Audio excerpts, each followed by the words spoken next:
was getting at with the information I was gonna give you guys, like an update. I was gonna let you guys know about my surgery, about how that went. Maybe I'll put some pictures up if that's a thing. Okay, so let's start from the beginning then.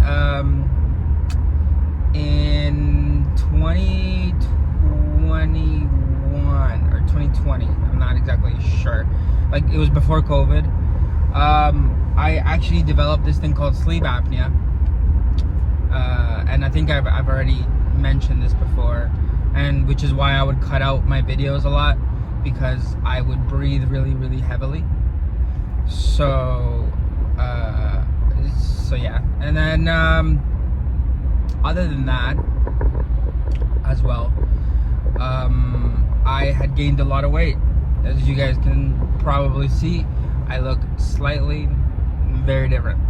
So now I don't look the same, and I weigh a lot less. But the reasoning to that was, first, in 2021, I got a surgery in my for my tonsils and adenoids. So I got an adenoidectomy, a tonsillectomy, and a turbinate reduction, which means like they go in your nose and, you know, shave it down, I guess.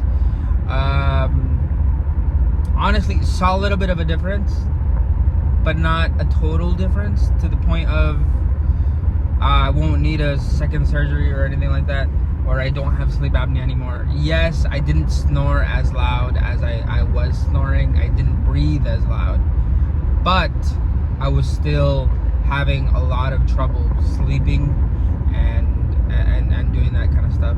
So I still needed to do the what's it called? The surgery for my stomach. I had to get a because I had also been told that I was pre-diabetic as well.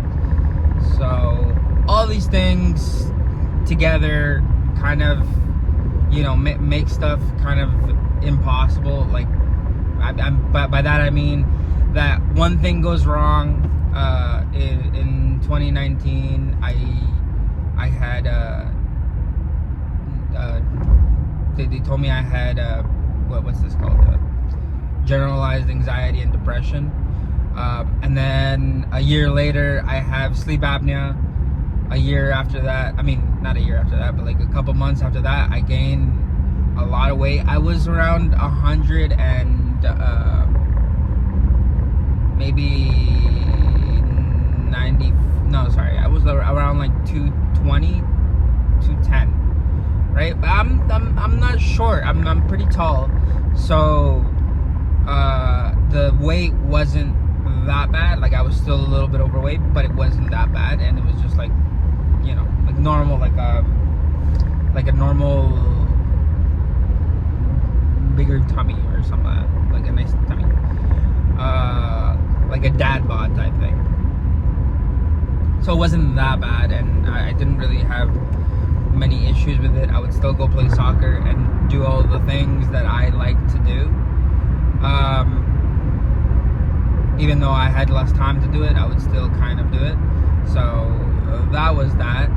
And then a year after that is when you know, they told me I was pre-diabetic and had a bunch of issues. So which is why I had decided to continue at the bariatric clinic, which is where they sent me, because I was very, very overweight, to the point of I was weighing around 350 pounds. So, you know, I gained so much weight, and it was sleeping badly, which is one of those things that I've always had trouble with, sleeping. But at the same time, even if I was in bed and I would try to sleep, I would wake up extremely tired, and to the point of I would sleep for around 16 hours and wake up like if I had slept 12 minutes. So, you know, it's hard to understand. It's really hard to understand, but it's one of those things that once you kind of understand, then you get it. Like it's really messed up. I remember I was hanging around my dad, and obviously, first of all, I was snoring awake because I would breathe so heavily, and then as well I would just randomly fall asleep like 20 minutes after waking up. And in order to stay awake, I would have to drink coffee non-stop.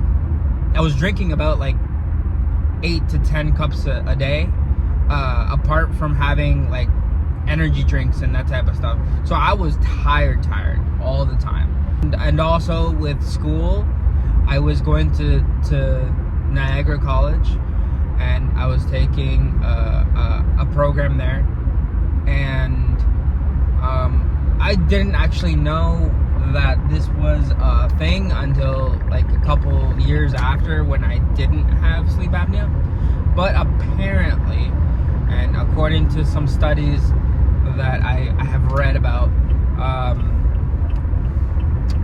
it's really hard to, well, obviously, like if you're not sleeping, you can't really brain, right?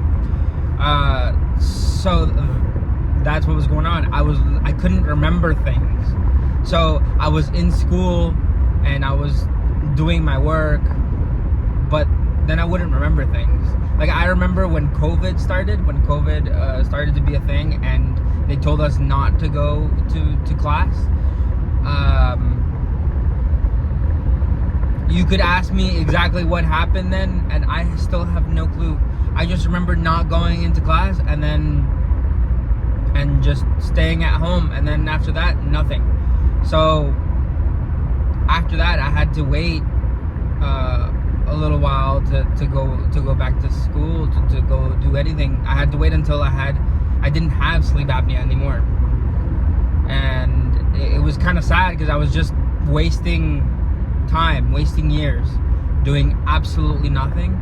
Because since COVID was a thing, this adenoidectomy, the tonsillectomy, all these things were taking forever. Like to go see an ear, nose, and throat doctor, an ENT, it took me about almost 2 years, and it wasn't even my appointment that made me like go see the ENT. Like that, I had an appointment for a year afterwards. It was my mom who had an appointment with an ENT for something for herself, and then she told me to go with her to go see the ENT. And I guess she heard me, and she still saw me either way, and that was that. Like after that, it took about almost a year to do the surgery, because it got canceled almost three times. Yeah, it got moved once and canceled twice. And so it took almost a year from when I got the initial thing.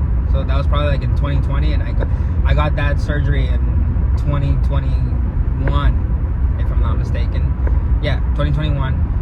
And then also with that, I had my actual like body wasn't the best, so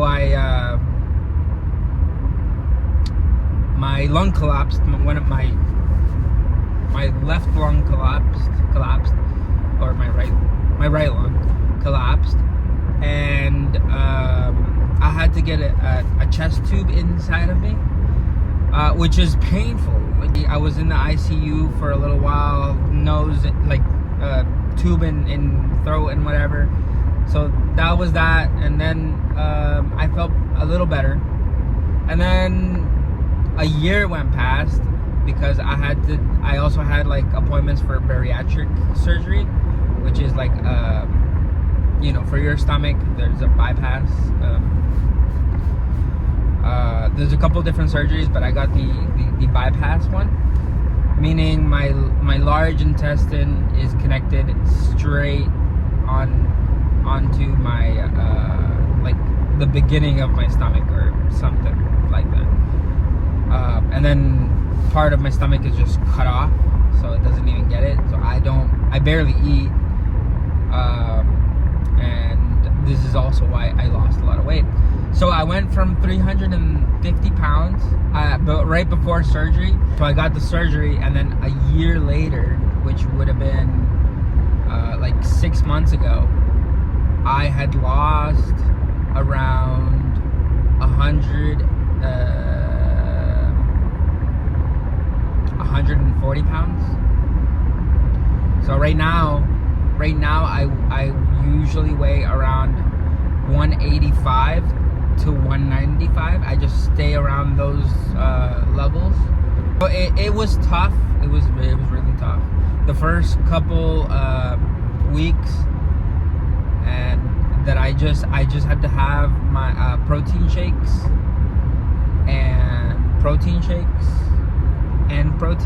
just for the protein. Yeah, just for the protein. And then after that, I slowly started putting in some food because they said that I was gonna be allowed to do that. So I did. I put in some food that they were telling me to. I have to have a lot of water a day, 8 cups minimum. So I have a lot of water. I try to, at least. I'm not allowed to have sugar. Well, not really allowed to have sugar. Like with my coffee, I have a sweetener. I don't drink sugar, and I try not to have any sort of other sugar like sodas or juices. And then with the eating, I have to eat, I guess, more but less. I don't know. I have to eat more, specifically protein. And then if I have anything that has a lot of fat in it, it's really hard for me to actually have it. Like I can have it, but it doesn't do my body any good. And I most of the time I end up just bringing it back up and just not eating it. And I also can't eat fast, like almost at all. Whenever I do eat fast, like if I'm eating and I'm like really hungry for some reason, and I try to eat a little fast, it does me in so quickly. So then that's when I'm just like, nope. Well, I used to do that like in the beginning because I didn't exactly know how to eat. So then after like one time it happened, this thing called dumping syndrome. Basically my stomach is like a funnel. When you put too much things in there, it just gets clogged up, and it comes back up, and it hurts it hurts really, really badly. So after that 1 or 2 times that it happened, one time I think it happened by accident, and then the one time it happened on purpose because I was just eating and I was hungry, and I don't. Okay, and now the sun is hitting me. I don't know what happened there. My phone got really hot, and then it decided to shut off on me. So that's that. I need a new phone. But other than that, yeah, it's just a lot of protein that I have to eat, and a lot of help, like a lot of just different things that are difficult to do because I was a very unhealthy eater. Now it's not difficult to do because I do it all the time and I'm just used to it. But before I did know how to do it, it was really difficult for me to try and emulate something that I'm not, or something that I wasn't. And like even now, I still, like, even though I've lost so much weight, and like I'm gonna float my, I mean I'm gonna toot my own horn, but I look pretty good. Could look better, but I look pretty good for where I was to where I am now. And I might include a picture or something, but like it's a huge difference between one thing and the other. And like, yeah, I don't know, it's a huge thing. And like, there's also the mental health part of it, which no one really, well, you know, the doctors and whoever, the nurses, do understand, but like, people don't really know until you've been there how it feels. And like, there was a time that I was feeling pretty bad, and I already do suffer from anxiety and depression, so it was like, oh, a little bit more, right? And yeah, I also had to lower my dosage for that, because since my stomach is so much smaller and everything hits me a lot harder, meaning if I did any sort of recreational drugs like weed or something, or if I drank any sort of alcohol, or any type of medicine, it just hits me a lot harder. So then I felt kind of numb with being drinking the pills that I have for anxiety and depression. I just felt numb, like I was not there, basically. There was things that happened in that time that, you know, things that are supposed to make you happy did not make me happy. Things that were supposed to make you sad did not make me sad. So it was a thing that I had to do, which was switch those pills so then I could actually feel what I'm supposed to feel. Anyway, that's a pretty long ass video, so I'm gonna try to shorten it down with some cuts or whatever. Okay? Thank you guys for hearing me. That was a pretty long thing, and I always go into random tangents about different things, so I like to talk a little bit.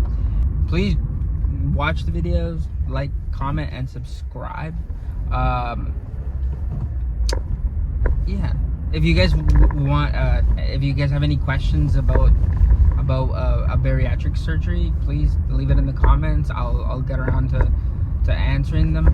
And hopefully, you know, if you're thinking about doing it, or want to do it, or already have your appointment set up, please send me a message or something, and I'll answer, and maybe I can be of help for some reason. But yeah, anyway, I'll see you guys later. Peace.